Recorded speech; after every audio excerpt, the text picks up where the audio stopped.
Were the people in Palestine in the first century Romans? Well, no, at least not the vast majority of them. So just because you were born in the Roman Empire didn't mean that you were actually a Roman citizen, and thus you weren't Roman. And this is something that a lot of people don't really understand because they don't realize that being a Roman citizen meant certain things.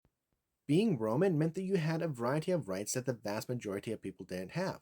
If we just look at this time period, the vast majority of people did not identify as Roman. Instead, they identified in a variety of different ways.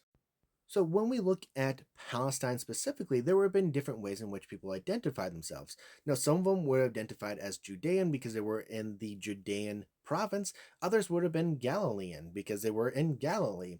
And then you can actually break this down further. So for someone like Jesus, he probably would have identified as a Galilean Jew.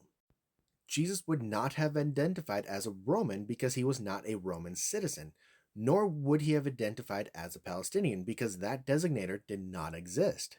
He also wouldn't have identified as an Israeli because, again, that identifier did not exist at that time.